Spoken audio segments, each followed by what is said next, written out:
6절 보겠습니다. 베드로전서 5장 5절부터 6절까지의 말씀입니다.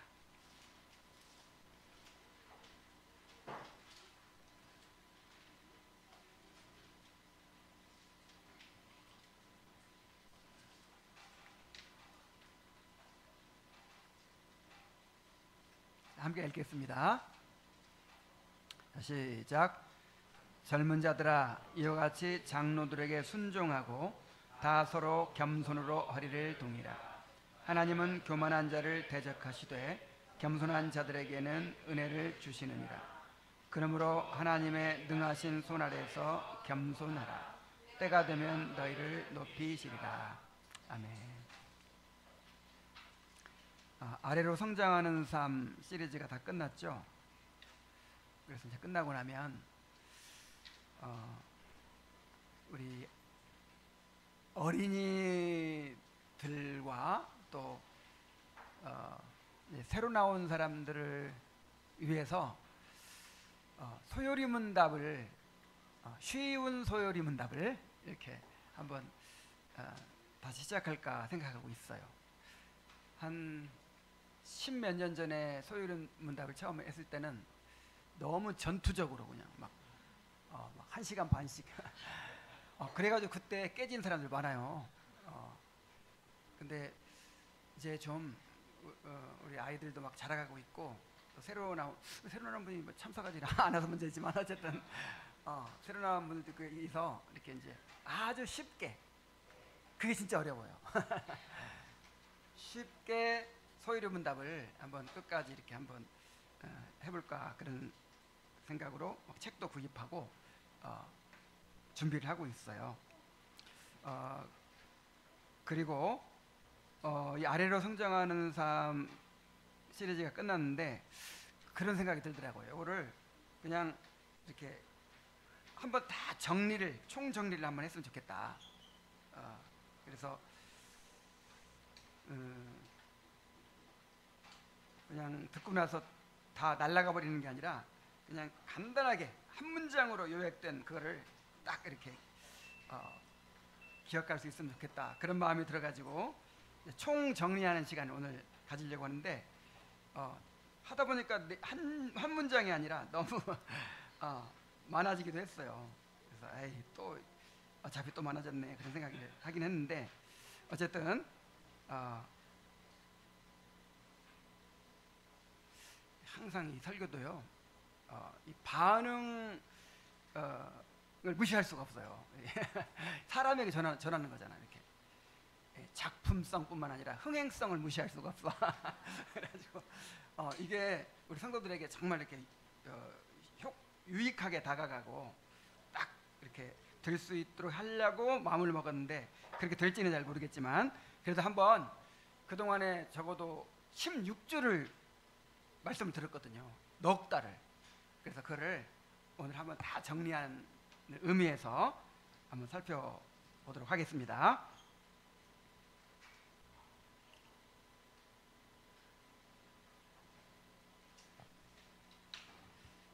교만은 가장 무서운 죄라고 그랬죠. 가장 무서운 죄. 그래서 헤르만 바빙크도 교만이라는 죄를 다룰 때, 이 죄에서 다룰 때 죄 중에서도 교만을 영적인 죄라고 그랬어요. 영적인 죄. 그러니까 교만은 가장 무서운 하나님을 대적하는 죄고 모든 죄의 뿌리가 되는 죄입니다. 교만은 그래서 우리에게 가장 큰 원수가 된다고 했죠. 그러나 겸손은 가장 근본적인 은혜이고 또 모든 은혜를 받는 그릇이 됩니다. 하나님은 교만한 자를 대적하시되 겸손한 자에게는 은혜를 주십니다. 자, 그런데 인간은 나면서부터 교만이 가득한 존재로 태어난다는 거예요. 나면서부터. 교만한 사람 따로 있는 게 아니고 그냥 자연인, 모든 자연인은 다 교만이 가득한 사람이에요. 그리고 이 교만이 스스로 깨질 수가 없어요. 그러니까 도덕적인 면에서 조금 이렇게 부분적으로 겸손해질 수 있겠지만 근본적으로 교만이 깨지질 않아요. 성령의 은혜가 없으면 절대로 자동적으로 겸손해질 수는 없습니다. 그러나 신자는, 구원받은 사람은 하나님의 은혜로 겸손해진 사람입니다. 그리고 계속해서 겸손해져 가는 사람입니다. 그래서 아래로 성장하는 사람이라는 말이 무슨 뜻이에요? 점점 겸손해져 간다는 뜻이죠. 점점 겸손해져 간다는 뜻이에요. 그래서 겸손은 은혜의 시작이면서 완성입니다. 결국 우리의 성화의 과정을 겸손해져 가는 과정이라고도 말할 수 있는 거예요. 자, 우리 성화가 완성되면 완전히 겸손한 사람 되는 거예요.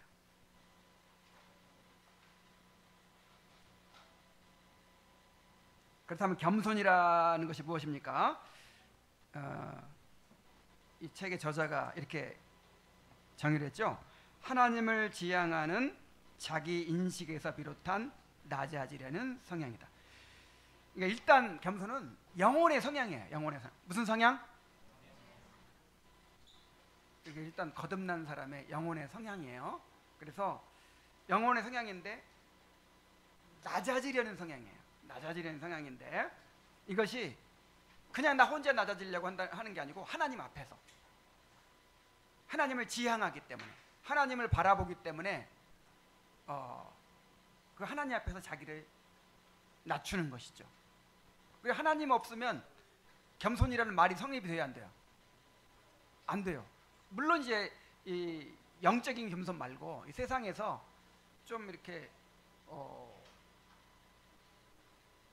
도덕적인 겸양 이런 건 있죠. 이런 건 가능하지만 성경에서 말하는 그 영적인 겸손, 이거는 하나님을 만나야만 그렇게 되는 거예요. 하나님 앞에서 나를 낮추는 거니까. 하나님 앞에서 내 자신을 바르게 평가하고 바르게 찾는 거니까 하나님 없이는 겸손이라는 것이 성립이 안 됩니다. 그래서 구원받은 사람만 겸손한 사람이고 겸손해질 수 있는 거예요. 그래서 겸손은 위로는 하나님을 경외하게 되는 것이고 밖으로는 다른 사람을 사랑하게 되는 이제 열매로 나타나죠. 겸손이라는 은혜 위에서 하나님을 경외하는 것도 생기고 또 다른 사람을 사랑하는 일도 가능하게 된다는 것이죠. 그래서 이제 이 겸손에 대해서 우리가 성화의 과정이 겸손해져가는 과정이니까 정말 우리가 이 겸손을 깊이 알고 이해하고 그렇게 겸손을 위해서 훈련해갈 필요가 있어요. 가만 생각하면은 우리가 지난 세월 동안 빚어져 온 거 있잖아요. 하나님이 우리를 가르치시고 깨뜨리시고 온갖 고난을 통해서 이게 모든 과정이 결국은 겸손케 하시는 과정이었어요. 겸손케 하시는 과정. 그런데 이 겸손이 이 복음의 진리와 연관되어서 복음의 진리를 깨달아 갈수록 복음의 진리와 연관되어서 우리가 점점 이렇게 낮아지게 되는 것인데 그래서 성경의 진리들과 연관시켜서 겸손을 지금 설명하고 있습니다. 자, 실존적 겸손이 있고 윤리적 겸손이 있고 복음적 겸손이 있고 교회적 겸손이 있고 종말론적 겸손이 있어요. 그래서 신론, 인간론부터 시작해가지고 종말론까지 모든 교리를 다 포괄해서 이 겸손을 다루고 있어요. 자, 먼저 실존적 겸손, 일부 실존적 겸손은 한마디로 말하면 하나님 앞에서 자신이 어떤 존재인지를 깨닫는 데서 겸손이 시작된다는 거예요. 겸손이 어디서 시작돼요? 하나님 앞에 나의 존재, 좀 어려운 말로 실존, 존재, 뭐 다 같은 말이에요. 실제 존재 그 뜻이거든요. 실제 존재. 나를 막 가리우고 있고 내가 뭐 포장하고 있는 거 다 벗겨내고 내 실제 존재, 하나님 앞에서 내 실제 존재를 알면 겸손해질 수밖에 없어요. 그것이 세 가지 면에서, 첫째, 우리는 의존적인 피조물이에요. 자, 하나님은 창조주로서 스스로 존재하십니다. 이걸 자존성이라고 그러죠. 스스로 존재하세요. 그래서 스스로 존재하고 스스로 충족하고 스스로 만족하세요. 누구한테 의존되지 않은 자존하신 분이시죠. 그러나 인간은 하나님의 피조물로서 그 존재, 우리 존재 자체가 지금 누구한테 의존되어 있어요? 하나님께. 만약 하나님으로부터 지금 생명력을 공급받고 있는데 전기 코드 딱 빼버리면 전자기기가 그냥 무용지물이 돼버리듯이 이 생명선만 딱 끊어버리면, 뽑아버리면 우리는 어떻게 돼요? 존재가 없어져 버려요. 우리 존재 자체가 지금 하나님께 매 순간순간 의존돼 있어요. 내 스스로 1분 1초도 우리는 존재할 수 없어요. 그리고 충족, 그 정체성, 내가 누구인가, 내가 누구한테 의존돼 있어요? 하나님께. 우리가 하나님의 형상으로 지음받았거든요. 하나님의 형상. 마치 거울을 보면 거울에 우리의 모습이 나타나는 그것처럼 내가 어디로 가버리면 거울 안에 있는 나도 없어져 버리잖아요. 그런 것처럼 우리의 정체성, 내가 누구인지는 철저하게 하나님께 의존되어 있습니다. 하나님 없으면 나도 없는 거예요. 그 다음에 우리의 만족이 또 하나님께 의존되어 있어요.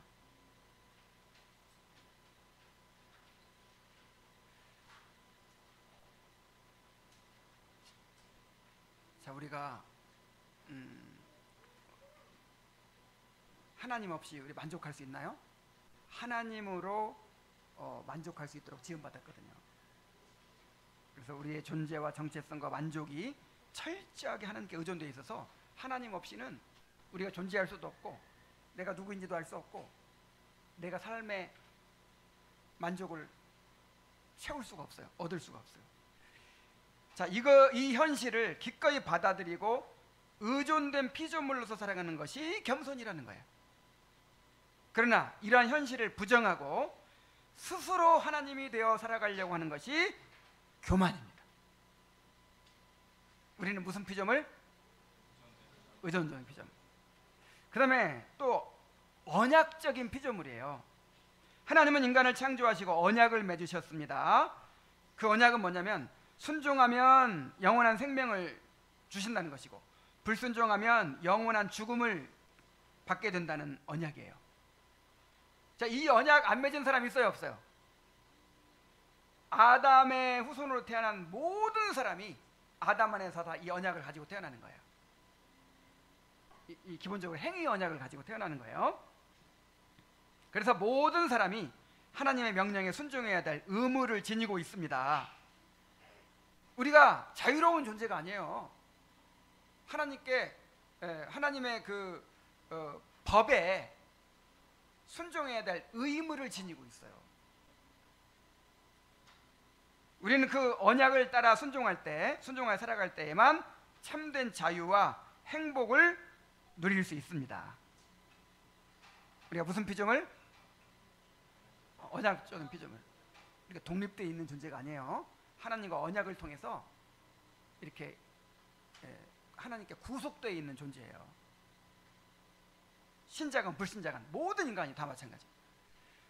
그리고 우리는 일시적인 피조물입니다. 하나님은 영원하시지만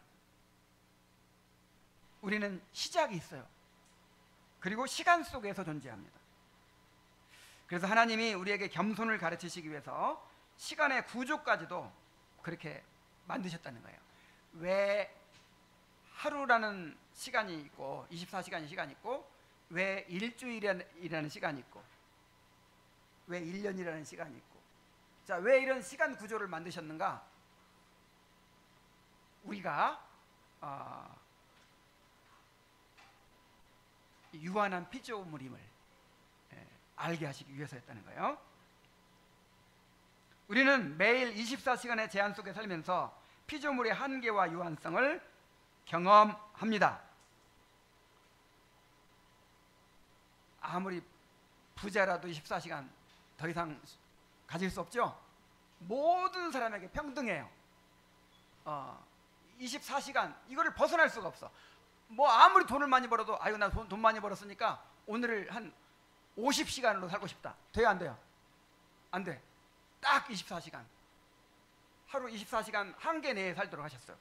특히 매일 밤 잠을 자도록 되어 있어요. 그래서 우리는 매일 밤 잠에 들면서 피조물의 연약함과 한계를 경험합니다. 아무리 힘이 있어도 뭐 그냥 뭐 아무리 뭐 건강해도 잠 안 자면 살 수 있어요 없어요? 없어. 인생의 3분의 1을 잠으로 보내요. 그래서 이 잠을 잘 때마다 정말 우리의 유한성을 깨달아야 된다 그랬죠?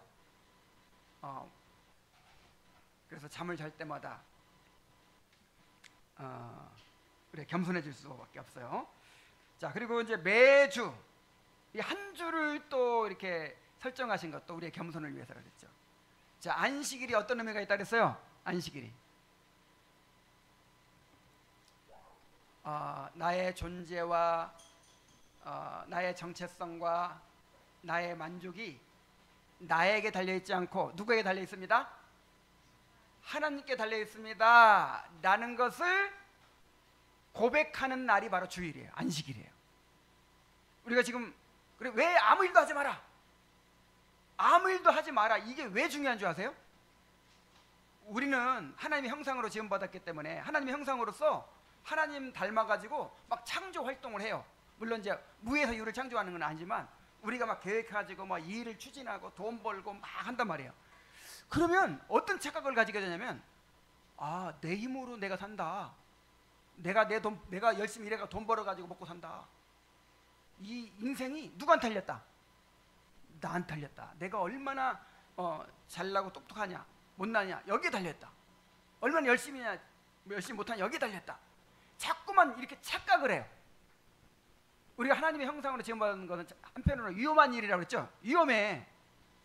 하나님 없으면 내가 하나님 노릇 하게 되는 거거든요. 그래서 이런 착각을 벗어나게 하기 위해서 안식일을 지정하셨어요. 그래서 매 주일 이제 안식일이 돌아오면 그때는 아무리 바빠도 어떻게 해야 돼요? 딱 내려놔야 돼. 딱 일을 내려놔야 돼. 그러면서 맞아, 내가 무슨 뭐 열심히 일해가지고 먹고 사는 거 아니야. 일할 힘도 하나님이 주셔야 되지. 내 존재가 하나님께 달려있어.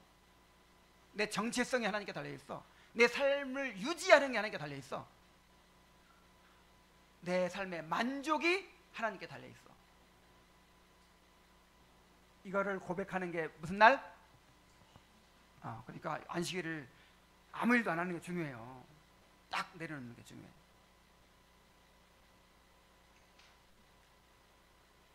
그래서 오늘도 지금 아무 일도 안 하고 이렇게 하나님께 예배드리면서 내가 하나님께 이렇게 의존되어 있구나.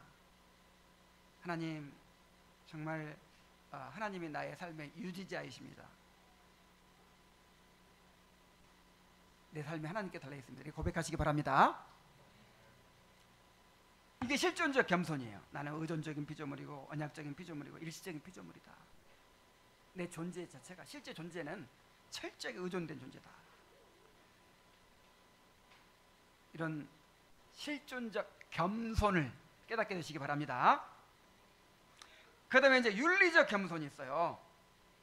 원래 존재 자체가, 그러니까 죄가 없어도 원래 피조물로서의 존재 자체가 의존되어 있는 존재이기 때문에 겸손해야 되는데 거기다가 뭐까지 있어요? 죄가 있잖아요. 우리 자신의 죄와 비참의 상태를 깨닫게 될 때 우리가 더욱 겸손해질 수 있어요. 자, 우리는 타락한 죄인들입니다.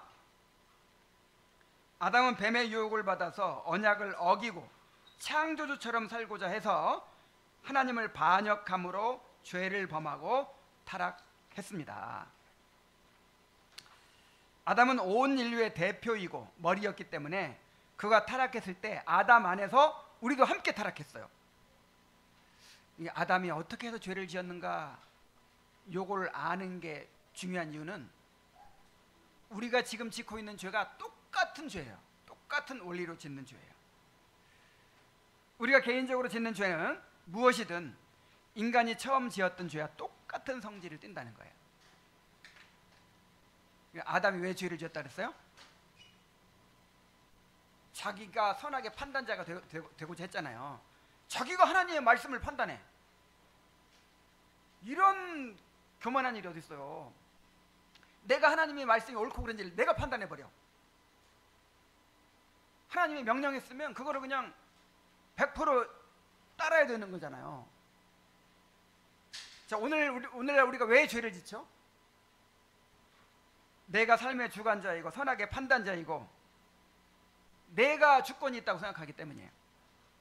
우리가 원하는 대로 무엇이든지 할 수 있고 우리가 창조주보다 더 잘 알고 있다고 믿습니다. 이게 다 선악과 따먹는 일이에요.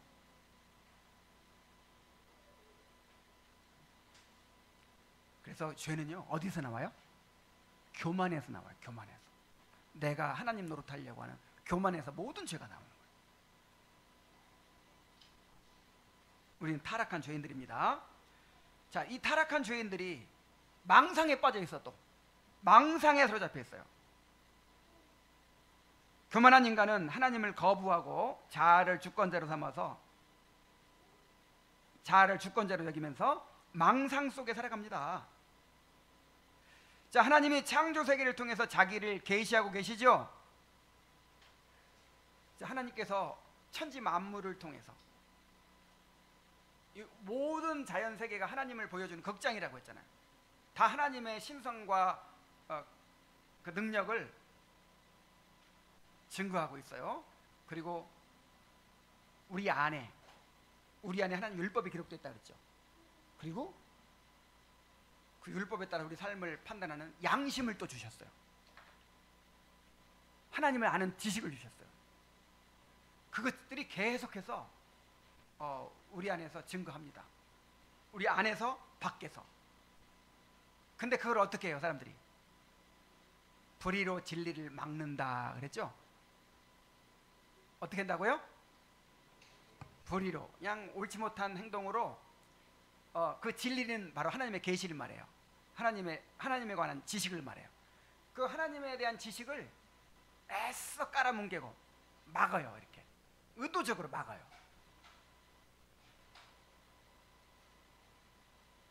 그래서 하나님을 영화롭게 하거나 감사하는 대신에 하나님을 우상으로 대체하고 있어요. 그러니까 하나님에게서 구해야 될 것을 어디서 구해요? 돈에서 구하고 사람에게서 구하고 세상 쾌락에서 구하고. 그러니까 하나님 대신 자기가 만족을 얻고 의지하고 위로를 받고 살아가는 그런 우상들을 막 두고 사는 거예요. 하나님 대신에. 자, 이러한 죄악에 대하여 하나님이 진노하고 계십니다. 하나님의 진노가, 하나님의 심판이, 그러니까 이걸 구분해야 돼요. 그냥 심판이라고 하지 않고 최후 심판 그러죠? 무슨 심판? 왜 최후 심판이라고 그러냐면 지금도 계속해서 심판하고 계시기 때문에. 우리 요한계시록에서 우리가 확인했잖아요. 요한계시록은 심판의 기록이에요. 심판의 기록. 막 일곱 인심판, 일곱 나팔 심판, 일곱 대접 심판. 지금 이 땅에 계속해서 하나님의 심판이 막 내려지고 있어요. 근데 심판 중에서 제일 무서운 심판이 뭐라 그랬어요? 내버려 두시는 거. 내버려 두시는 거예요. 인간이 그 하나님께서 계속 보여주시는 그 계시를 애써 불의로 막아버리면서 하나님 대신 우상을 막 세워가지고 의지하고 그렇게 도덕적으로 부패하고 타락하니까 하나님이 어떻게 심판하시냐면 그들의 욕심에 내버려 두셨다 그랬어요. 욕심들에 내버려 두시니까 어떤 꼴이 났어요? 극단적인 예를 드는데, 동성애, 남자가 남자로 여자가 여자로 그런 성행위를 하고 할 정도까지 막 짐승이 되어버렸다면, 인간이. 지금 하나님이 일반 은혜로 이렇게 막 죄가 완전하게 번성하는 걸 막아주셔서 그렇지, 그냥 하나님이 그 은혜를 살짝 거두시잖아요. 금방 지옥 돼버려요. 금방.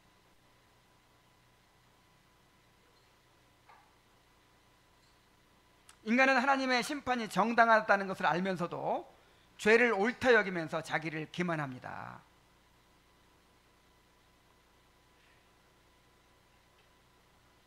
오직 하나님만이 말씀과 성령으로 우리가 이러한 망상에서 벗어나 죄를 분명하게 보게 하시고 회개로 이끄실 수 있어요. 야, 그러니까 완전 타락했는데, 내가 타락했구나, 내가 죄인이구나, 이걸 알면 좋겠는데 아예 망상에 빠져 있다는 거잖아요. 망상에. 그러니까 구제불능인 거죠. 아예. 그래서 하나님의 은혜가 아니면, 아버지께서 내게 오게 하여 주지 않으면 올 수 있는 사람이 있다 없다? 아무도 없는 거예요. 그래서 인간은 절망에 빠져 있어요. 사실 절망적인 죄인이에요.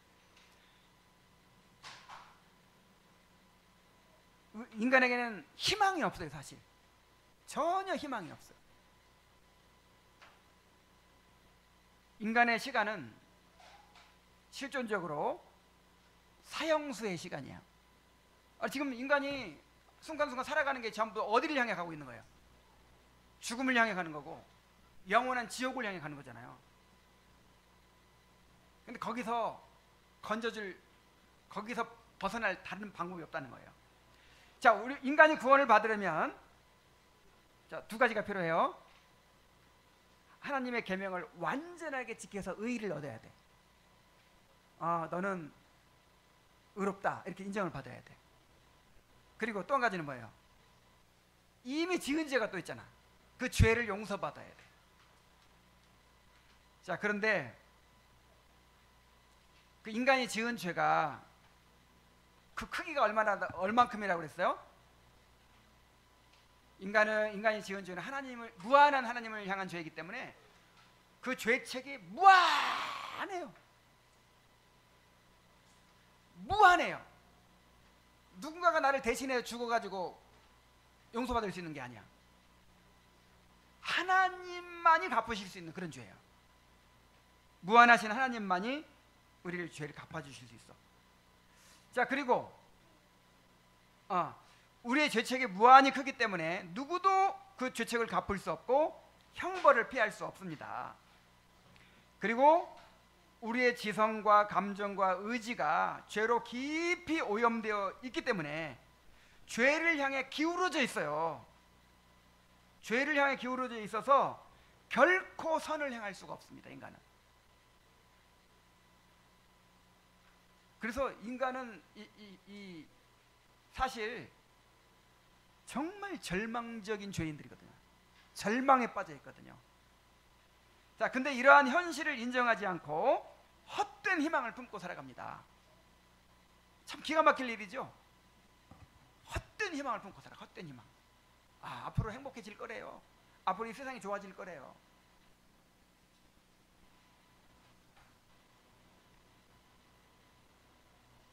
그래서 인간이 절망하게 되어야만 희망이 있어요. 어떻게 되어야만? 그래서 오늘 오전 예배 때 그런 말 했잖아요. 자, 지금 절망적인 죄인이기 때문에 그 사람이 그 자기에게 대해 절망해야만 돼. 그래야 구원을 할 수 있거든요. 그래서 복음 전할 때 맨 처음에 뭐부터 시켜요? 절망부터 시켜야 돼. 절망부터. 근데 그게 얼마나 괴롭겠어요. 그냥 인생은 살만하고 그냥 인생은 아름다워 하면서 그냥 뭐 그렇게 세상 좋아질 거고 뭐 내 인생이 앞으로 잘 될 거고 막 그래가지고 근데 거기에 좀 더 이렇게 지지를 받기 위해서 교회 나왔잖아요. 교회 나오면 하나님께서 복을 주시고 여러분을 뭐 그렇게 하고자 왔는데 뭐라고 그래요? 절망을 시키는 거예요. 타락한 죄인이고 망상에 빠진 죄인이고 절망적인 죄인이다. 그래가지고 자기 자신에 대해서 절망할 때 뭐가 생겨요? 희망이 생겨요.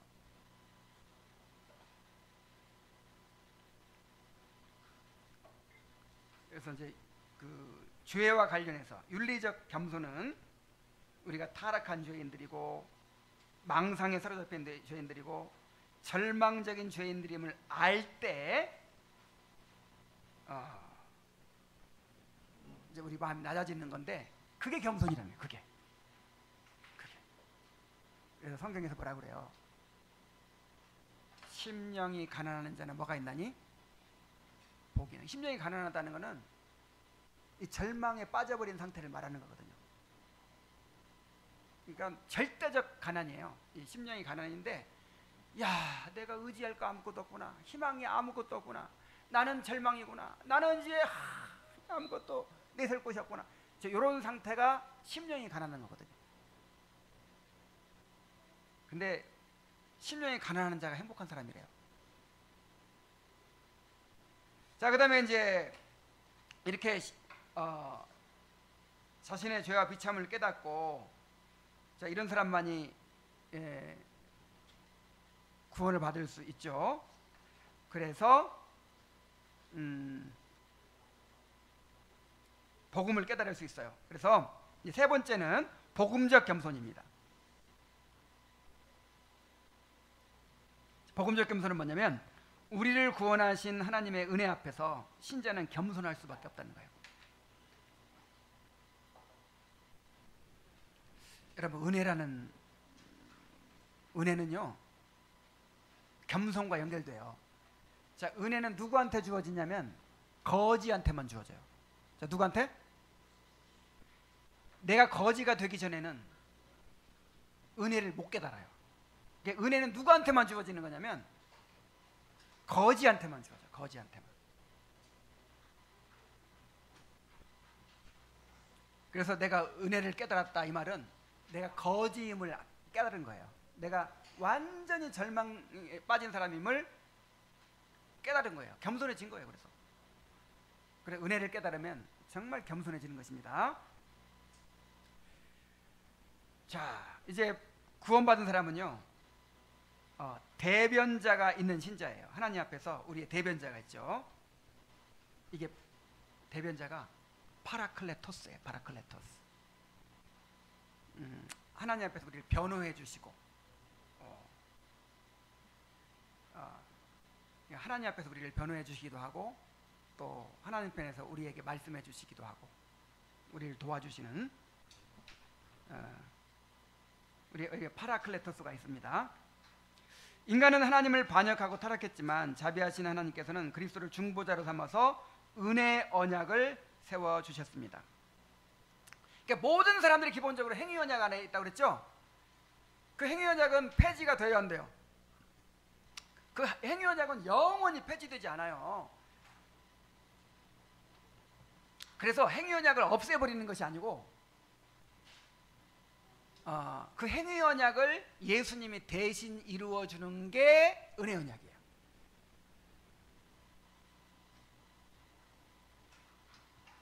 자, 이 은혜 언약에 따라서 성자 하나님께서 자기를 낮추시고 인간이 되어 오셔서 완전한 순종과 십자가의 대속으로 우리가 죄 사함을 받고 의롭다 하심을 얻게 하셨습니다.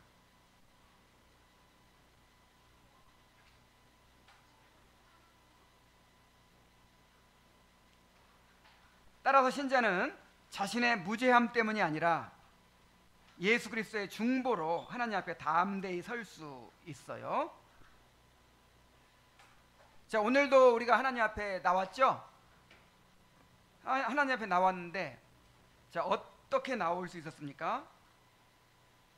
한 주간 동안 이번에는 뭐 기도를 많이 했나요? 한 주간 동안 좀 죄를 덜 짓고 살았나요? 그래서 좀 떳떳하게 나왔나요, 오늘은? 자, 그런 게 아니죠. 우리는 죽을 때까지 누구를 힘입어 나가야 돼요? 예수님을 힘집어 나가는 거예요. 우리의 의는 더러운 옷 같아요. 아무리 우리가 기도 열심히 하고 성령 충만하게 살고 아무리 한 주간 동안 그렇게 살았어도 우리의 의로 나올 수 있어요, 없어요? 없어요. 하나님의 진노가 임할 수 임할 뿐이에요. 우리는 예수 그리스도의 의의를 힘입어 나오는 거예요.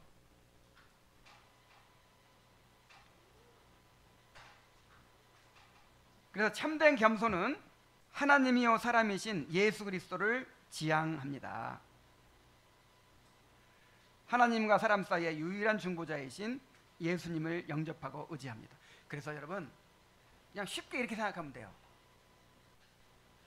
자꾸만 나에게 집중하는 것이 교만이고요, 나를 잊어버리고 그리스도께 집중하는 게 겸손이에요. 여러분 한번 생각해 보세요. 내가 늘 집중하는 게 뭔가? 자꾸만 내가 의식이 되고, 뭐 내가 의의도 좋고 내가 부족함도 좋고, 하여간 어떤 것이든지 자꾸만 나 자신을 바라보는 거예요. 나 자신을.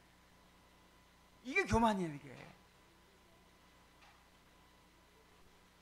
누굴 바라봐야 돼요? 그리스도. 그래서 겸손은 그리스도를 지향하는 거란 말이에요. 그리스도를. 그래서 그리스도를 바라보기 때문에 나를 잊어버릴 정도가 돼야 돼요. 이제 그리스도 안에서 내 정체성을 찾는 거예요. 그리스도가 내 명함이고, 그리스도가 내 대변자고, 그리스도가 내 모든 내가 누릴 수 있는 그야말로 하나님의 복의 근원이고, 그리스도가 내가 완성돼 갈 그 형상의 모범이잖아요. 내가 다 완성되면 누구처럼 되는 거예요? 그리스도처럼 되는 거죠. 그래서 그리스도가 그야말로 내가 되어야 됩니다. 바울 사도가 고백했던 것처럼 나는 죽고 내 안에 그리스도께서 사시는 삶, 이것이 겸손이에요.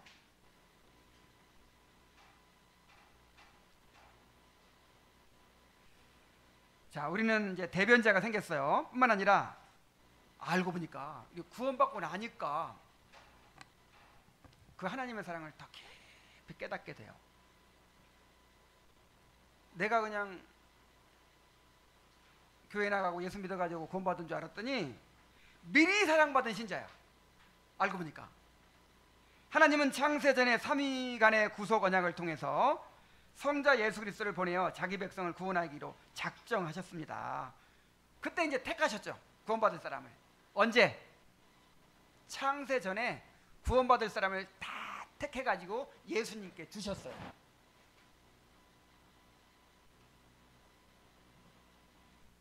성자는 그 언약에 따라서 인간이 되어 오셔서 우리를 위하여 율법에 순종하시고 십자가의 형벌을 감당하셨습니다. 하나님은 인간의 공로나 자격이 아니라 전적으로 주권적인 사랑으로 선택하셨고, 신자는 그리스도 안에서 미리 사랑받은 신자입니다. 그래서 이 예정론이 성경에 왜 예정론을 가르치죠? 구원의 확신을 위해 가르치는 거예요. 구원의 확신을 위해서.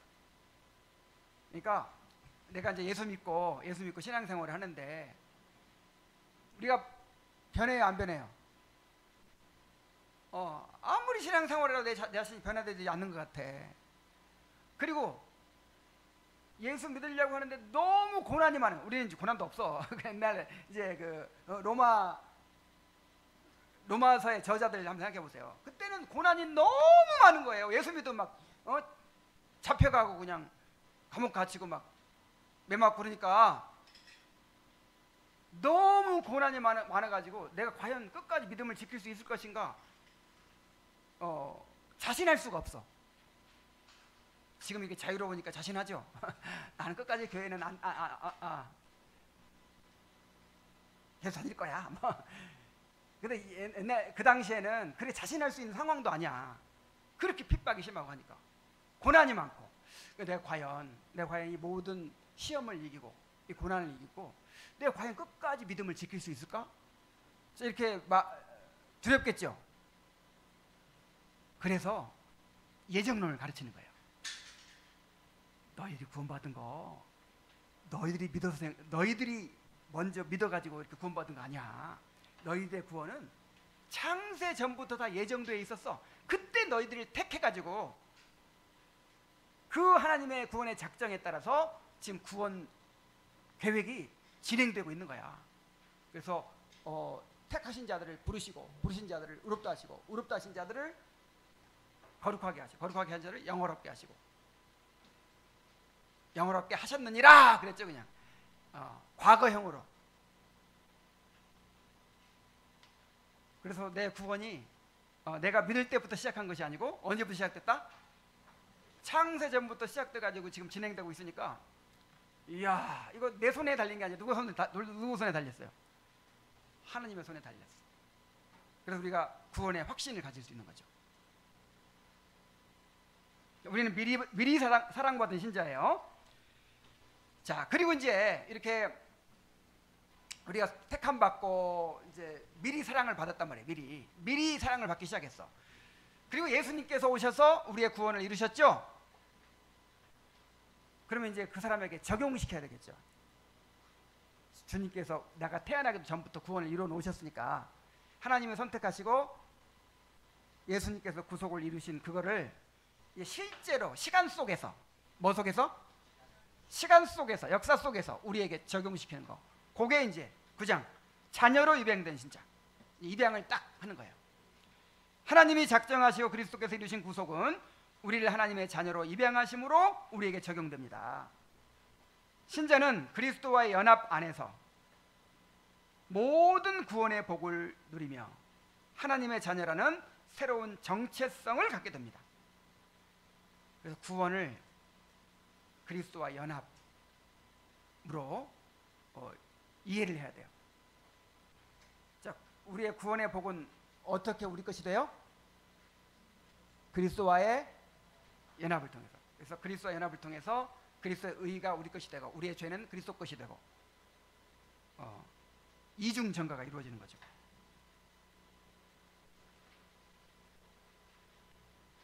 입양된 자녀는 그리스도의 의를 전가받아 하나님 앞에서 의롭다 하심을 얻습니다. 의만 전가받는 게 아니에요.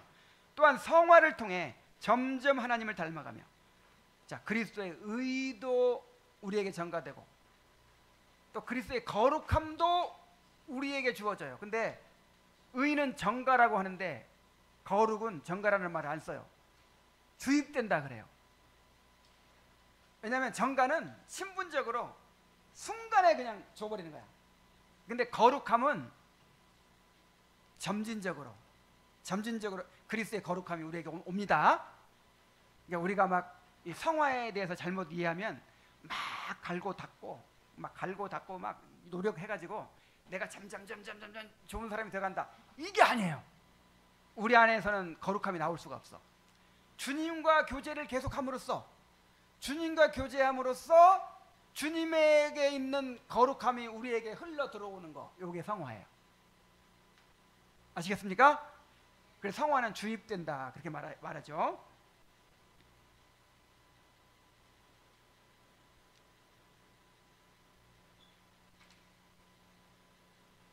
자, 성화를 통해서 점점 하나님을 닮아가며 겸손과 사랑 가운데 새로운 삶을 살아갑니다.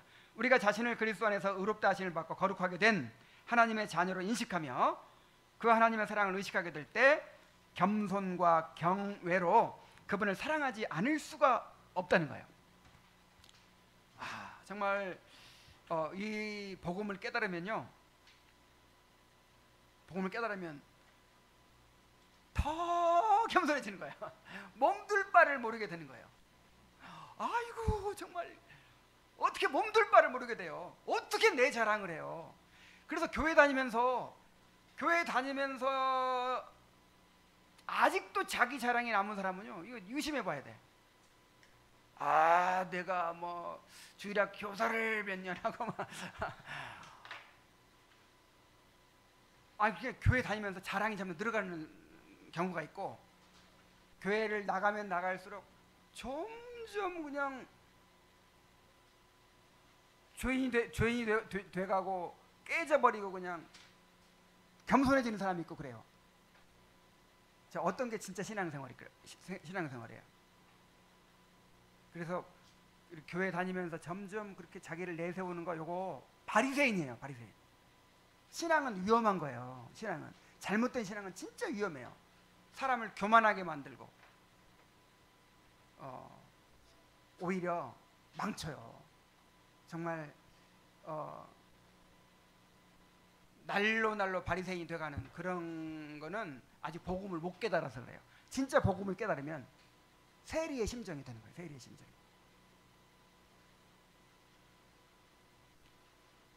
이것이 복음적 겸손입니다. 우리가 대변자가 있는 신자이고 미리 사랑받은 신자이고 자녀로 입양된 신자입니다. 그 다음에 이제 이렇게 하나님 자녀가 되면 우리 혼자 또 살아가도록 만들어 놓지 않으셨죠? 교회적 겸손이 있어요. 교회적 겸손. 교회론입니다. 이제 자, 하나님 앞에서의 겸손은 그의 통치 수단인 교회를 통해 드러나며 성장합니다. 자, 오늘 본문 보세요. 본문 겸손에 대해서 뭐라고 말하는지. 젊은 자들아, 이와 같이 누구에게 순종하라? 장로들에게 순종하고 나 서로 겸손을 허리를 동이라. 그러니까 겸손도 우리가 자꾸 개인적으로만 이해를 한단 말이에요. 개인적으로. 이거를 교회적으로 이해를 해야 돼. 그러니까 교회에서 이 교회의 치리에 순종하는 것이 겸손이에요. 자, 뭐가 겸손이에요? 그러니까 교회의 다스림을 받아 살아가는 게 겸손이에요. 지금은 근데 오늘날에는 교회의 다스림을 받는 게 아니라 이 교회 종교적 서비스를 받아 살라고 하죠. 그래서 이 교회 서비스가 마음에 들지 않아. 그러면 더 서비스 좋은 교회로 옮기죠. 그러니까 내가 다스리는, 내가 주인 노릇하는 거야. 그래서 내가 지금 교회 개척할 때부터 정말 얼마나 반복해서 강조했는지 몰라요. 성경 공부 열심히 하고 큐티 열심히 하고 전도 열심히 하고 봉사 열심히 하고. 여러분 이런 게 신앙이 아니라고요. 이런 게 신앙의 본질이 아니라고. 이게 중요하지 않다는 게 아니고 누가 다스리느냐, 누가 주인이냐, 이게 결정적인 신앙의 관건이에요. 내가 주인 노릇하면서 얼마든지 훌륭한 일 많이 할 수 있어요. 저는 그러니까 이 칼빈주의라고 하는 개혁신앙이라고 하는 게 하나님의 주권신앙이거든요. 이게 나는 막 천지가 뒤집힌 그런 경험을 했어요. 그냥 이게 이렇게 뒤집혔어.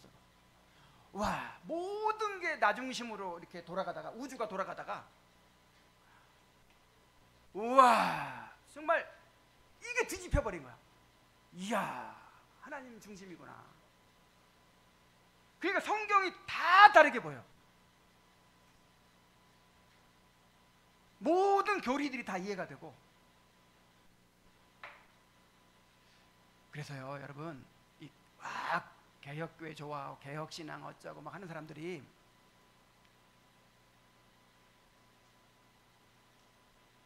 핵심은 뭐냐면 내가 교회의 가르침과 치리를 받는 거잖아요. 근데 이럴 의지가 없어. 이렇게 하려고는 안 해. 내가 주도권을 가지고 이렇게 수준 높은 교리를 취사 선택해서 배우고 뭔가 좀 편하게 신앙생활하고 이러고 싶어가지고 개혁교회 나오고 이런 사람들도 많아요. 근데 막상 자기를 건드리면 견디지를 못하지.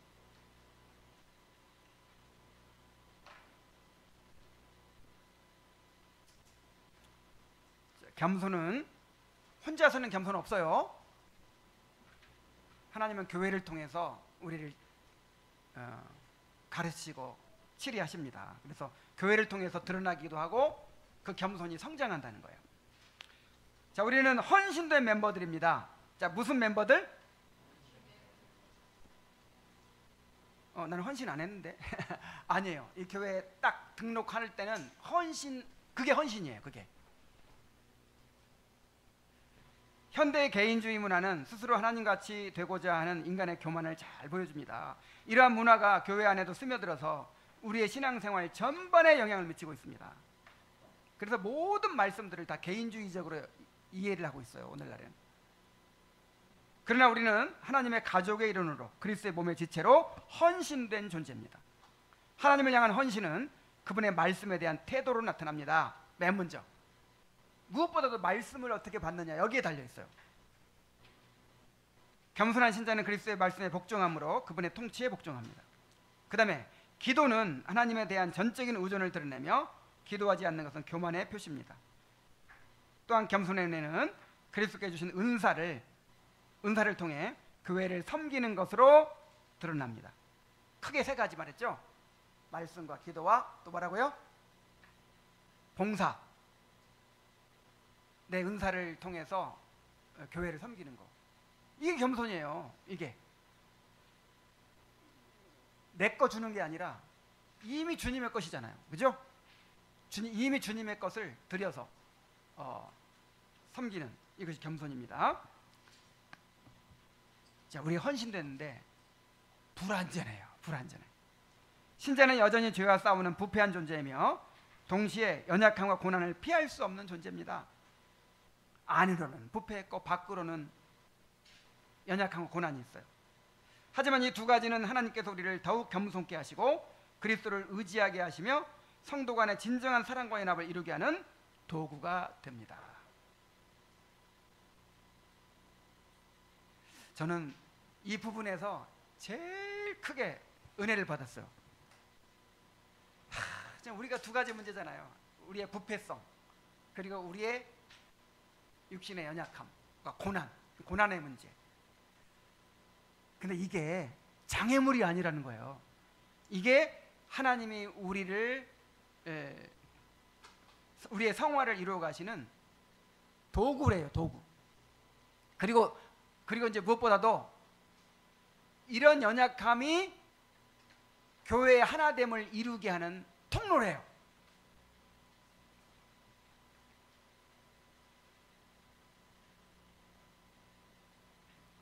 교회는 자신의 죄성과 불완전함을 깊이 자각하는 신자들로 구성됩니다. 이들이 함께 탄식할 때 교회는 사랑으로 연합하게 되고 피차 복종하게 되고 진정한 제자도를 실천하는 열매를 맺게 됩니다. 또한 거룩하게 하는 고난은 자만심, 자기 충족성, 자기 지혜에서 벗어나게 합니다. 두 가지, 우리의 부패성을 깊이 자각하는 사람들. 우리 이제 그걸 나누죠. 우리 나누면 뭘 나눠요? 죄를 나누는 거예요. 죄를. 사실은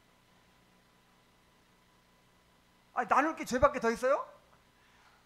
근데 그냥 뭐 그렇게 우리 가운데 그런 사람은 없지만 자기 뭐 그렇게 의의를 나눠 자기의 공로를 나누고 자기의 훌륭한 걸 나눠. 자, 이래 가지고는 이 영적인 교제가 이루어지지 않는다는 거예요. 하나가 될 수 없다는 거예요.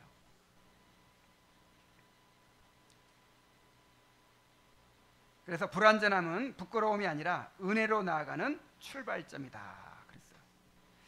자, 위로가 되죠? 그래서 하나님이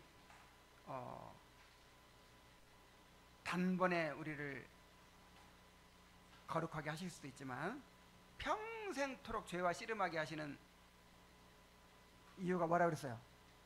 겸손케 하시려고. 겸손이 이렇게 중요한 거예요. 겸손케 하시려고. 겸손이 그만큼 중요하죠.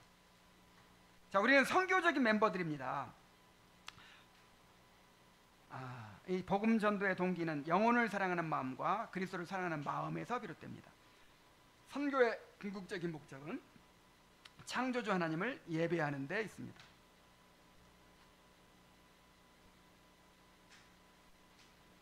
자, 그런데 왜 전도를 못해요?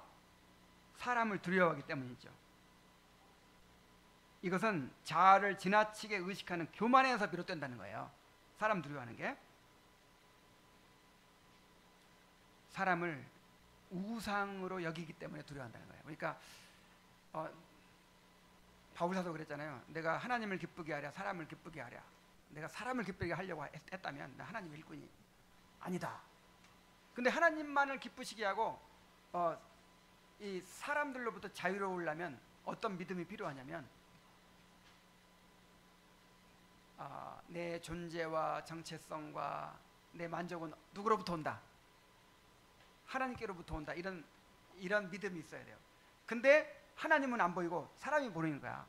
저 사람이 나 미워하면 어이구 나 사랑 못 받으면 어떡하지? 내가 불이익을 받으면 어떡하지? 이렇게 사람을 우상을 만드는 거예요. 우상을. 그래서 두려워한다는 거죠.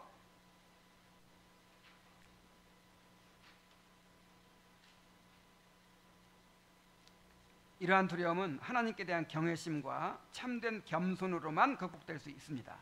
하나님을 경외함과 겸손은 사람을 우상으로 여겨 두려워하는 대신 사랑할 수 있는 자유를 주므로 복음을 전할 수 있게 합니다.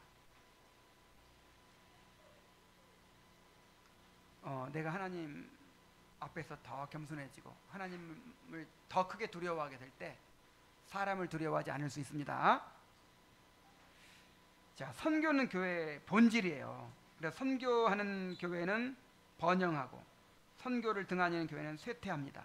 이게 꼭 양적으로 뭐 많아지고 적어지고 이 차원이 아니고 사느냐 죽느냐 이게 문제예요. 영적으로 선교하는 교회는 영적으로 살아요. 그러나 전도하지 않는 교회는 죽어요. 선교적인 멤버가 없는 교회는 죽어가는 교회이거나 죽은 상태일 수 있다 그랬어요. 그래서 이 교회적 겸손을 생각할 때 세 가지. 우리는 어떤 멤버들이다? 헌신된 멤버들, 그 다음에 불완전한 멤버들이, 그 다음에 선교적인 멤버들이다. 이렇게 기억하시기 바랍니다. 마지막으로 종말론적인 겸손이에요. 우리가 직면하게 될 죽음과 심판과 영원한 삶을 생각할 때 겸손해지지 않을 수 없어요. 세 가지입니다. 죽음과 심판과 영원한 삶. 먼저 죽음에 대해서. 우리는 죽음을 향해 가는 유한자들입니다. 유한한 사람들이라는 뜻이죠. 사람은 누구나 죽음을 향해 나아가고 있는 유한한 존재예요. 세상은 죽음을 외면하지만 애써 외면하죠. 그러나 성경은 죽음을 진지하게 받아들이라고 가르칩니다.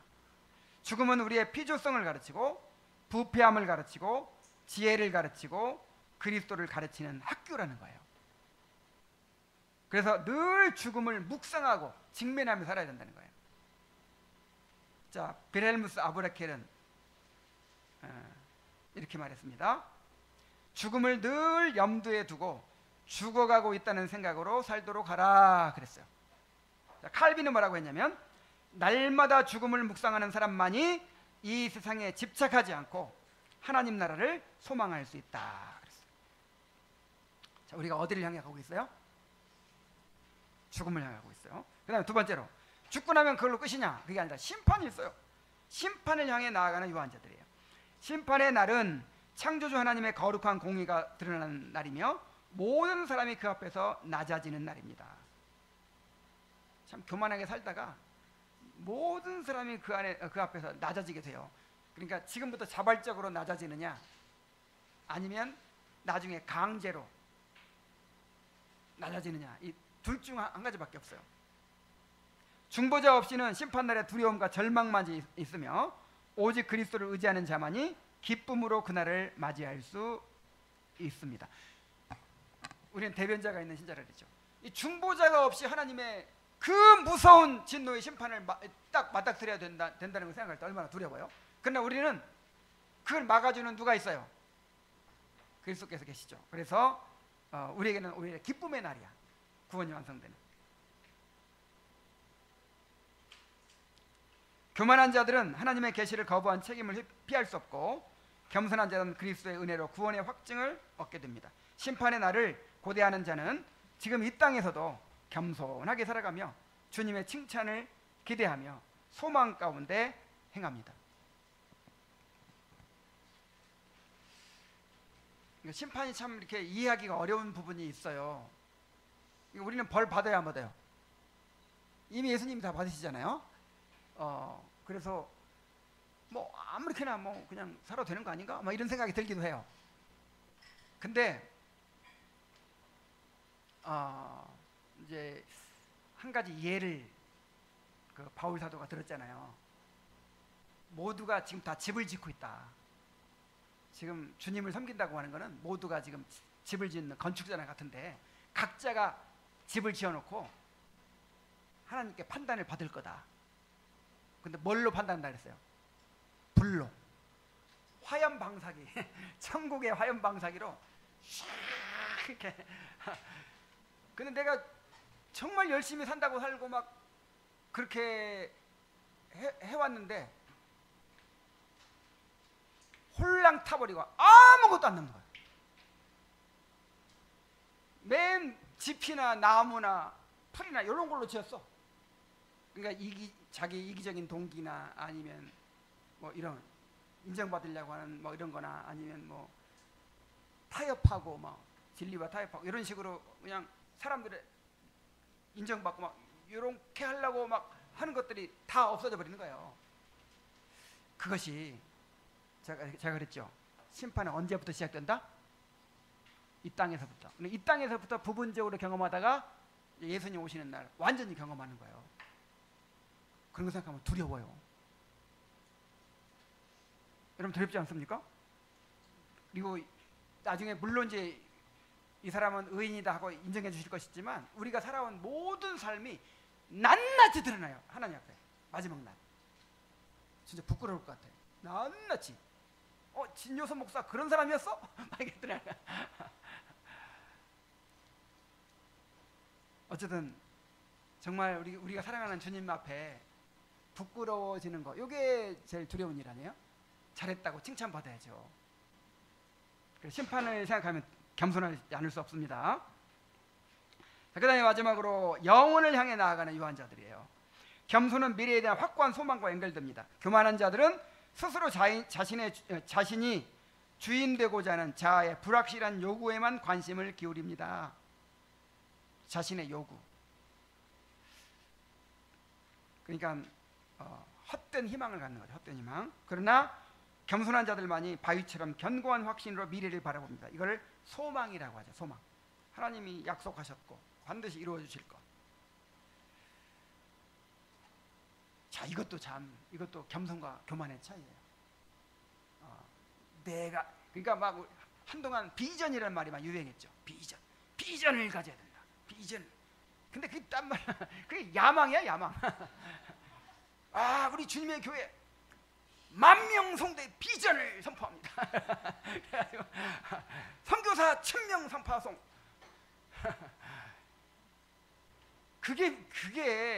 이게 바로 이제 교만이에요, 교만. 이런 걸 바라보는 거예요. 이 땅에서 내가 어떤 걸 이루고, 뭐 어떻게 인정받고, 뭐 어떤 내 꿈이 이루어지고 막 이거. 이 교만한 사람들이 여기에만 초점 맞추고 살아요. 이런 거 전혀 없어야 된다는 거 아니에요. 이런 구체적인 목표도 있어야 되지만 진짜 우리가 바라보고 살아야 되는 게 뭐냐? 하나님께서 약속하셔서 반드시 이루실 그 소망을 바라보고 살아야 된단 말이에요. 이게 겸손이에요. 소망만이 확실합니다. 자, 우리가 원하는 거 다 이루어져요, 안 이루어져요? 아까도 점심시간에 잠깐 얘기했는데 바울 사도 도대체 뜻대로 되는 게 하나도 없어. 바울 사도 한번 생각해 보세요. 뜻대로 되는 게 있어요, 없어요? 물론 있겠지만, 있는 것도 있겠지만 도무지 뜻대로 되는 게 하나도 없어. 그런데 바울은 자기가 계획하고 꿈꾸는 거 바라보고 살아요, 아니면 소망 가지고 살아요? 그러니까 흔들림이 없는 거예요. 겸손한 사람이니까.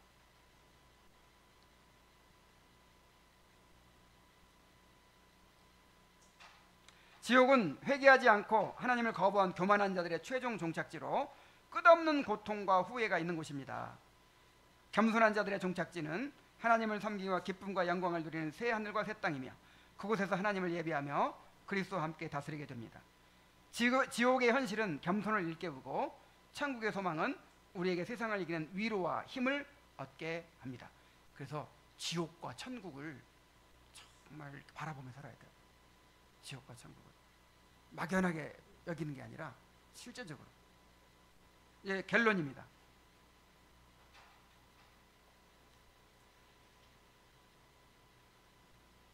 자, 우리가 오늘까지 17주 동안 겸손에 관한 지식을 배웠어요.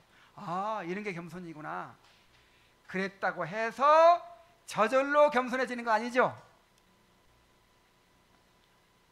오직 성령께서만이 우리를 위로 성장시켜서 그리스도를 경외하게 하고 다시 아래로 성장시켜서 겸손에 이르게 하고 밖으로 성장시켜서 사랑에 이르게 하실 수 있습니다. 그래서 겸손은 은혜라고 그랬죠? 겸손이 뭐라고요? 은혜, 구원의 은혜예요. 구원의 은혜. 그래서 여기서 마지막으로 뭘 강조하는 줄 아세요? 부흥을 강조해요. 부흥.